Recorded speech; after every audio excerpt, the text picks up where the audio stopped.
Your eyes snap open in the dark. The clock reads somewhere between 3 and 4 a.m., and you are immediately completely awake, with a strange hum of restlessness vibrating in your chest. This midnight phenomenon rarely happens in isolation. Over the last few months, you have likely noticed a bizarre drift in your waking hours. Your social circles are thinning out, creative projects feel stuck, and a pervasive sense of loneliness settles over your daily routine. The standard medical and societal playbook has a neat set of labels for this exact pattern. You will be told it is a spike in cortisol, clinical insomnia, generalized anxiety, or simply the creeping dread of personal failure. And the prescribed cure almost always involves forcing action. We try to grind our way out of the rut by hustling harder during the day. And when that 3 a.m. wake-up hits, we instantly reach for our phones to scroll away the uncomfortable silence. But if this were merely stress, the symptoms would be chaotic. Instead, they are surgical.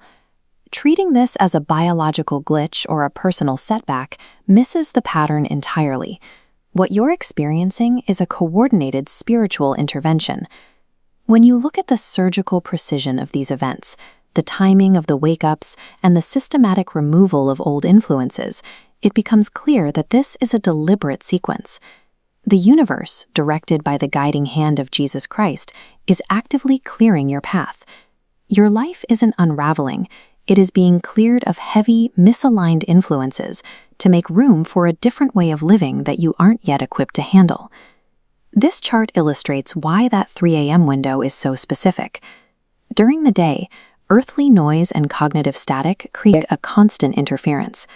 But in this midnight gap, that background noise drops to a flat line. The distance between your physical reality and the divine becomes remarkably thin, creating an unobstructed channel.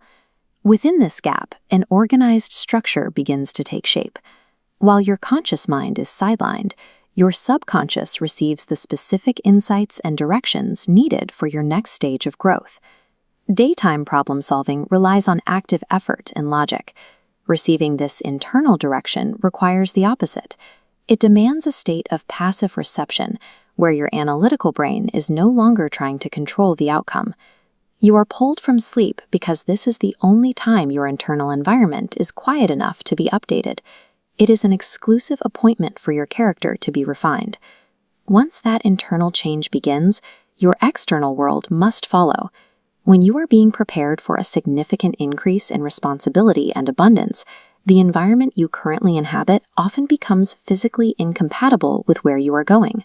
This often feels like loss. Friends drift away, and old habits stop providing comfort. This isn't a punishment. It is the removal of misaligned energies. Much like Jesus' time in the wilderness, this profound isolation is a prerequisite for the mission that follows. This structural model shows what happens right before a breakthrough.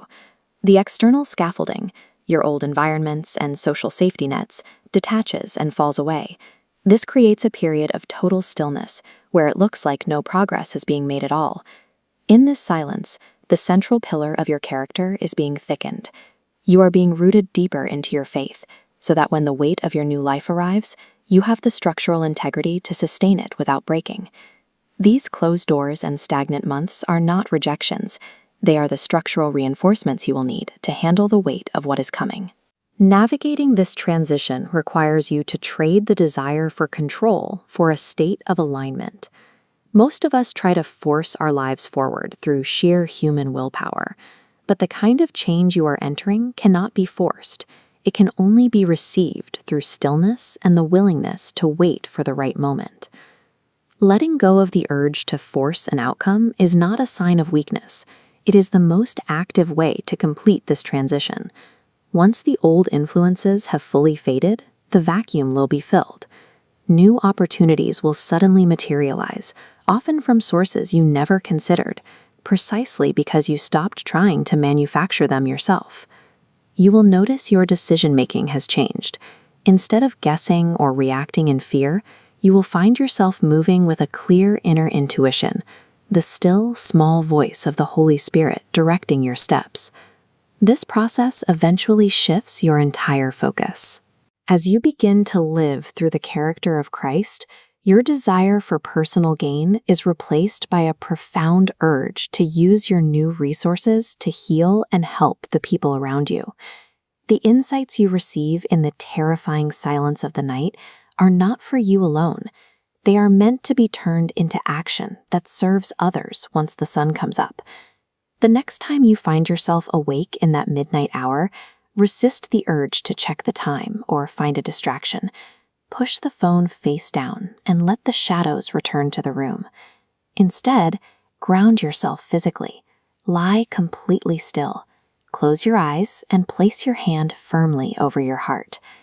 In that stillness, acknowledge what is happening. Whisper a simple statement of your readiness to listen and your trust in the direction you are being given. By choosing to stay present in that window instead of fighting it, you stop seeing the dark as a source of anxiety and start seeing it as the place where your life is being rebuilt.